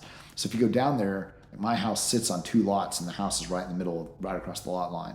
They wouldn't let you build it that way now. You'd have to kind of replat it and stuff. But That's how the railroad just made a fortune. I mean, they're putting the rail lines in, and when communities like Round Rock had 500 people, they just went in there and bought all this land, and then probably bought it at like pennies, and then sold it all off individual lots as things went, as the community grew. But I mean, they did that all over the country. I mean, literally the entire country. So and they might have gotten the land for nothing. Right. They were building the lines through, and they already had the land, so they just chopped it up into grid and sold it off. So my home at 503 Main, we had a house actually. We had land out where Kalahari is now, and in the 80s we sold it before the bust, the late 80s. And I won't tell you what we sold it for, but I don't think we sold it for the $14 million that they're asking for it right now. Yeah. So that one's kind of a heartbreaker, but it is what it is. Yeah. I try not to look at that negatively, because some of the money that we sold that land for helped pay for my college. My parents helped me out. So you can. I had a property on Riverside that I sold that I wish but I used that money for something else. Yeah. And so. Yeah, I mean, what's the point? Time value of money, it ends up benefiting you if you use it right. So the one thing that to me is interesting is like there's obviously so much opportunity and demand in Round Rock, but it does seem like it's hard to go find stuff. Like if you're a restaurant, I'm like, where do you go? Like it doesn't. You know what I'm saying? Yeah, I do know what you're saying. I mean, it's hard because you're not going to find second generation almost anything restaurant wise. But even like a lot to buy, like it's like it just seems like the land is just larger land tracts at this point for the most part. Well, like Northeast definitely. I mean, Northeast Round Rock's going to get developed, and you got like I can never remember the name. I always call it Avery 2, but it's not Avery Ranch 2. They got another name for it. But up there off in Northwest University on the other side of Grimes, they've got all that residential project that's going. So you got some fairly large families that still own some land out there that are cutting it up into neighborhoods. But as far as lots, I mean, Round Rock's pretty built out. I mean, we're going to start. That's what I'm saying. What's going to happen is as Round Rock continues to, finish up its urban sprawl, it's going to, as it closes on the end of that, it's going to start going more vertical. And you're starting to see that along like 45 and 35, where things are, going into taller structures, especially along 45 there, just to the west of Round Rock, and you'll probably, well, not the west of Round Rock, but the west of 35, and you probably see that more to the east of 35 too. You just get hotels, and it's mostly 4 and 5 story buildings. Right. I'm sure there will be a day that comes when the 4 and 5 story buildings in Round Rock are going to yield to the 10 or 15 story buildings in Round Rock. That'd be cool. We're not there yet. Yeah. But Round Rock's ultimate, I think with urban sprawl, it maxes out at like, I don't know. I think they used to say it was like 250,000 people. But as things go more vertical, you'll be able to get more density. Right. I mean, that's what makes downtown Round Rock. I'll just go back to that. That's what makes downtown Round Rock so cool. The density is already there. There's already people living down there. Right. You're going to add more to it, and you got retail and office. I mean, it's a mixed use environment that's organic. It's not, the domain's amazing. I mean, whoever had the idea to build all that and create a mixed use environment to get all those people to come there, live there, shop there, eat there, it's amazing. I'm not saying that downtown Round Rock is a domain, but it has all the elements. Right. So as it grows kind of on its own, it's just going to keep having all those elements. It's just going to increase in the percentage of people that are living there and working and shopping there. So right. I really think that's going to be that way. We see it. That's why I'm asking. Yeah. Like, I'm like, how do we get more involved here? I'll tell you a really, really cool town that I'd love to see Round Rock kind of evolve into downtown. If you've ever been to Roanoke, Virginia, it's a really cool little town. Even if you don't go there, just like look it up on a grid. It's got bigger buildings than we do, but not by much. And I think that's Round Rock's like evolution. I think it'd be cool for Round Rock, like the city council, to go and like look at Roanoke, Virginia, and see all the cool things that they do in that community. Because I really think that it's a good model for where Round Rock could be. Instead of 4-story buildings, we're gonna have 10-story buildings, but it's still done in a way that still feels like a small community. That's cool. I mean, people like Round Rock because it still feels like a small town. It's a big community. I mean, we have 100,000 plus people, right? But it still feels like a small community. People know their neighbors. People know their council people a lot of times. They know they know the politicians that are in town, and they know the city staff are very accessible. I mean, it's a great. So you can go to Star Coffee and see the mayor. You'd think I was on their payroll as much as I've been talking about, but there's lots of other good communities also too. I mean, I think Georgetown's really turned the corner for a long time. I think Georgetown, and not to say anything bad about Sun City because I totally understand it, but I think I think they just didn't want to have a lot of growth. But, you know, eventually you just get to the point where like you just can't stand in front of an avalanche. Like it's coming whether they want it or not. Right. So the last couple of years, like Sophia, who's the director of development services there in Georgetown, I'm not sure that's her exact title, but something like that. You know, she's worked really hard, and so has the city managers and council for that matter to, you know, kind of get to a point where everybody's comfortable with growth. I remember when I first started in this business, I had a guy that was an heir to the Baird family. Remember Baird's Breads? Mm-hmm. Anyway, he's a car wash guy now, and he has car washes all over the state of Texas. He wanted to build one in Georgetown, and we went and met with Georgetown city staff. And city staff literally told us, like, we don't want car washes.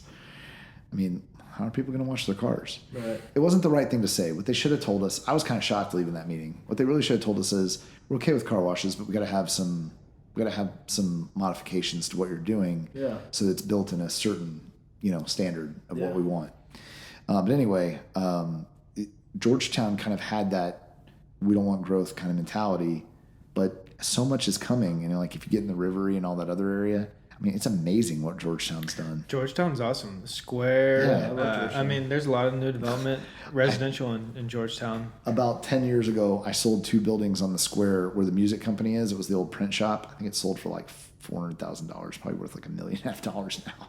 Yeah. I should have bought it. I like Georgetown a lot. I wish Round Rock had a little bit of an aspect of what Georgetown has, just with the water. I like going down to San Gabriel River. It's really nice. And I really wish that Round Rock. That's why Brushy Creek is so important. Yeah. I mean, people just don't really understand what kind of asset we have there. I mean, water. I mean, look across the entire country. People settled where there was water, right? Water is such a lifeblood of a community. And you barely even know it. Is it because it's all houses that pretty much are on it? It's all private. So don't quote me on this. It should be non-navigable in a lot of places. So that means that the lots are coming to the center of the creek. Now, if you're in the water, then Texas has some weird private property rights. Like the water belongs to everyone. Texas owns all the water, right? So if you're in the water, in certain places, you're not on private property. But in Brushy Creek, a lot of times where the property lines go to the middle of the creek, you are on private property. It's non-navigable, right? Whereas San Gabriel is navigable because it's a river versus a creek. Well, and there's part of the creek that are nice, like the Round Rock. Like me and my girl, we love going down there and walking the dog and letting the dog get in there. So Don Quick owns all the way to the center of the rock. Does he? So really? his property line goes all the way. So if you're on the 620 side of the rock, then you're on Don Quick's property. Most people don't know that. Now he doesn't have a problem with that. I mean, he doesn't want people up on like close to his house, but if you're in the creek, he's not gotcha. On the 620 side. Yeah. So we get over there a little bit. He'll probably be all right. I mean, he doesn't want people part. Up in the woods. Yeah. That's the basic. You have to really venture to get that spot. Yeah. I mean, he knows people are going to go in the creek. But if you get down by Memorial, there are people that live along the creek. They're kind of behind Big Boy's shop down there.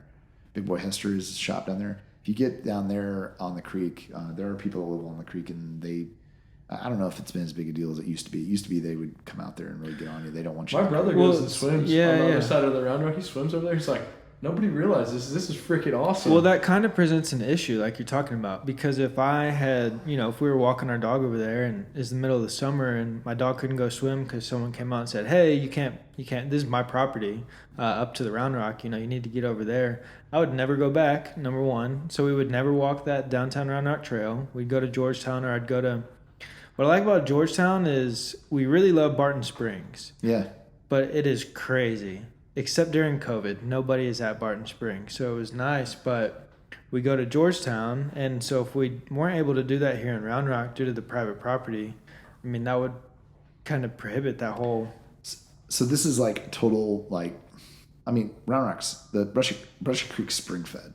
So if you're walking Brushy Creek, you'll walk across the spring, and all of a sudden the water temperature drops 40 degrees. Mm-hmm. So one thing I always thought would be cool, although it would never happen, but I just thought it would be neat, is if you could put a pump station at like the downstream section of Round Rock.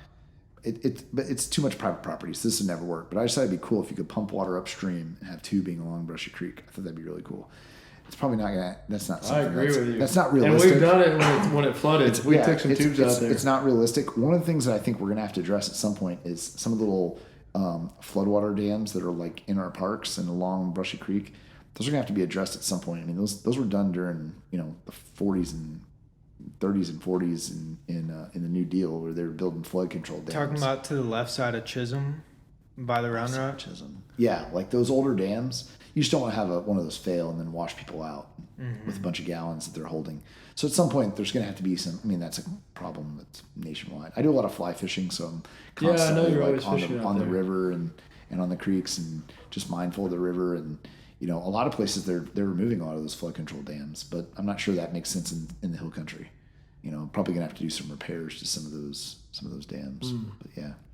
Well, here I brought this other brokerage on the ropes as pandemic troubles continue article. So I just thought I'd share some interesting things with you. So I'm gonna just probably read it because I didn't memorize it all. But it says the biggest commercial real estate brokerages in the country report deep impacts from the coronavirus pandemic in the third quarter, most of which were the results of persistent lack of certainty. So overall, I'd say the biggest problem that we have in this moment for commercial real estate, and probably for all real estate, although I think in Austin, Texas, the residential real estate is really strong still, is just lack of knowing what to plan for. So 4 years ago when we had a presidential election, it was very similar to this year. Things were really, really slow leading up to the election, and then boom, it just took off like a shot. Like once the election was decided, it didn't really matter who won. It just needed to be decided, and then you can know what to plan for. One of the things that we have right now with the pandemic and the election is that you just have a lot of uncertainty. And it's hard for business people to make business decisions when they don't know what to plan for. So that's really, the pandemic's created a lot of that. But some of these numbers are like really kind of crazy. Like, I don't know if I should get too much into this, but I mean, some of these percentages, people are down, billions of dollars. I don't know if I want to name off all these companies, but, there's a couple of companies in here that are, their real estate revenue dropped 32%, $321.6 million compared to $470 million. I mean, it's really crazy because it's really affected across the board, not just real estate, but just every industry, unless you're Amazon. I mean, they seem to be doing okay. It's the domino effect. You knock over that first domino and it affects everything else. And we talk about it. Alex had this saying of like, whatever it is, however you feel about it, like we're just optimists, and it's like we could sit here and complain, or we'll just go attack it the best way we can. That's and he said it's a new ball game for everybody. Yeah, and I get up every single day and go to work. Yeah, and I think what you were maybe alluding to earlier is like the way I think is what are going to be the businesses that come out of this. 20 years from now, we're like, man, that concept started during COVID, and to go margaritas. Yeah. But we had 10 real estate agents on our team before COVID. We have 47, and so it didn't hold us back. I mean, we all had our challenges, but we've grown. I mean, big time. Yeah. And it was just because we're putting in the work. And so, I know you believe in that, but it's just you can complain all you want, but you just put your head down and go, and that's all that matters. So business is a constant state of evolution, right? And the companies that I think are coming out of this now, clearly there are some industries that there's nothing you can do about it. Like you're just going to take it on the chin. Like if you're shut down, you can't do anything. You're stuck. Like the bar industry has been really decimated by shutting down bars. 6th Street, Austin. I'm not really exactly sure how restaurants are open, bars aren't. So I don't really know. We don't have to get into all that. But the people that have done really well have evolved and adjusted on the fly. Like. I know restaurants that are in Round Rock that their revenue is down, 2 or 3%. And that's because early on they were doing DoorDash, they were doing pickup and delivery. They sell quality product, so people were still coming to buy food from them. The people that were able to evolve are the people that are going to survive and be strong. And which is the same in your business. It's just that it got sped up a lot. Mm-hmm. Like you had your decision making for evolution had to happen like really, really quick. Right. And you know what? And you might evolve and then things change again. Then you got to evolve again. I mean, that's one thing that we've had to deal with in our office. I mean, we've had the office open and close, and we're just trying to keep people safe. Really, to me, I'll be really honest. I mean, I'm really a proponent of people got to make their own decisions, right? Like. My wife has some health issues and she's got to decide whether or not it's safe for her to be in public and whether or not she needs to wear a mask and whether or not she needs to be close to people. If that answer is no, then she needs to stay home and protect herself. But I am a proponent of people getting back to work. I think we got to figure out a way to do it safely. Because if we don't, I just don't know what the outcome is. I agree. Totally. And here's the crazy thing. If people can't work, people can't pay their rent or they can't pay their note. If they can't pay their rent, then the landlord can't pay their note. If they can't pay their note, then the bank is eventually, when things open up, and it will eventually, it'll happen eventually, they're going to be so far behind that they're going to lose their house. And then all of a sudden, we could potentially be back, maybe not here locally, but nationally, be right back to where we were in 2008. And the thing that makes me a little bit nervous is, I like the philosophy of if you're driving down a 4-lane road, just drive in the right-hand lane if you can. Give yourself some margin for error. I don't think we've created a lot of margin for error since 2008. We had opportunities. We needed to be in a financial position where we had, less deficit. Now we have more deficit, right? So we have to get into a bunch of politics, but we didn't give ourselves a lot of room. So if we start having housing failure again because people can't pay their note, where are we going with that? We're going to another bailout of the bank industry? Because then that just, like you said, it's dominoes. Then the bank industry fails. The bank industry fails, then you can't get loans for other things. You can't do other things in business, and that affects people that weren't even tied to that. There's not much margin of error for a lot of things. Can't lower interest rates. Yeah. Where are you going to go when you're at 2.89%? I agree, man. For 30-year note. The only thing I can say is good thing we're in Texas. Yeah, that is the fortunate thing. We are in a really good place, and Texas is very strong economically, and we've been very amenable to be opening for business. But at the end of the day, I think people just got to. I think you just got to say, I certainly hope whoever ends up being president doesn't say, hey, we got to have national mask mandates. I just think that'd be a negative response, and I also think that it's just not. In my opinion, it's just not necessary. I get that people are sick. I get that people are going to the hospital. But I think people just, especially in this state, people just want their own, personal choice. Totally agree. I hear you. One thing I say about the bandana is I choose to wear the bandana. I'm not forced to wear the bandana. I don't mind wearing a face covering of some kind. But if you want me to wear a face covering, then we all got to get back to work. Yeah. Here's the thing. Nobody wants to talk about this. You can't hide from this. It's a microscopic organism. You're going to get it or you're not. Or you're going to get a vaccine. That's how I feel. Or you're going to get a vaccine. Or you're going to get a vaccine if there's something that works eventually. But even the flu vaccine is not completely. Now I'm way out of my bounds. But even you're not going to have 100% vaccination. I think, and someone told me if it wasn't an election year, it wouldn't be this big, and I think that's probably true. But I feel I think that plays into it, but I think it would have been big either way.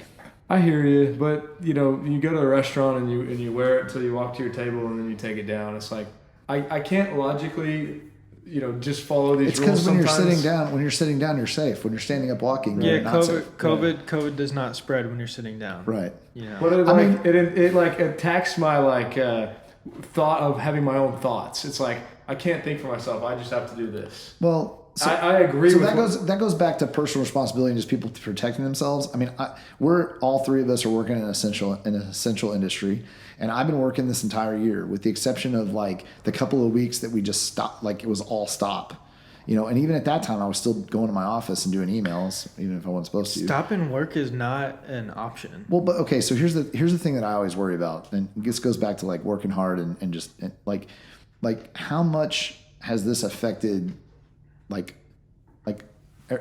What's worse? Is the disease worse than the cure? If we just stop doing everything, there's still going to be people are still going to die. Right. People are still going to have problems with, being cooped up in your house for 6 months. That's not healthy. I got a kid that's homeschooling right now because we weren't going to send him back to school and have it be open and close, open and close, open and close. I was fortunate enough to be in a position where I had a wife who used to be a teacher. And she's homeschooling him. It's not really what we want to do. We want to have him playing football and going to school with other kids. But we were just worried that the school district's going to open and then they were going to shut back down. So, that's our choice. That's what we decided to do. And I'm a big proponent of people got to make their own decisions. I agree. And you know what? If your decision is I'm not wearing a mask and I'm going to go out in public and you get sick, that's on you. I mean, that's people's choice. And what do we do? You know, another virus comes out, we all go do the same thing. Another one comes out, we all go. I'm saying, like, lock it down, go inside, like. Well, I mean, and then like, is the flu? I mean, people die from the flu all the time. I know. We probably need to save this for another. Well, I think we all three agree how we feel on this matter. Yeah. I mean, look, I'm not saying people shouldn't stay safe. Everybody should try to stay safe. You know, if you have health issues, stay home, stay safe, protect yourself. I just think everybody else has to get back to work so that we have an economy. Yeah, and if we want to go back to work, it doesn't mean we want to go kill people. Which was how people can perceive that. I got zero problem wearing a mask if everybody feels comfortable with that. You know, do I think it's the most healthy thing in the world? I'm not sure it's that good for you to do that all day long for like 8 hours a day. But, you know, if it gets us back to work, fine. Yeah. I'll do it. Yeah, I mean, and you know what? I wear masks to all my meetings. I want to make sure that whoever shows up feels like they're safe and comfortable, and I don't want to make anybody uncomfortable. And I'm okay with that. What kind of mask do you wear? I wear usually just like you got the fishing one. Yeah. Alex got me on this. Yeah, I don't do the bandana or the this or that. It's just so much better than the I can't wear it with the beard, man. The beard, it looks ridiculous when I have like a little piece of like paper and my beard is sticking out everywhere. So yeah, I usually just wear like the little mask that I put around my neck and just pull it up. Yeah, that's the way to go. You know, I think the goal is to like limit your droplets or whatever anyway. So pull it up above the nose and mouth, and you know, I go to the coast and I wear that when the sun. So there's no reason I can't wear it around town. Yeah. Well, cool, man. I know we all got to get back to it. Yeah, man, I apologize. I got a meeting in about, or a call in about 7 minutes, but yeah, it was a blast. I probably just talked too much. No, this is awesome. Thank you. Yeah. We appreciate your time. Yeah, I appreciate it. So are y'all going to, I don't know, I guess we can end it, but. How can people get a hold of you? Okay. So direct phone number is 512-814-1814. Office number is 512-255-3000. Brent at donquick.com. So that's BRENT at DONQUICK.com. Cool. I appreciate you guys having me. Thank you, man. It was fun. Appreciate you tuning in.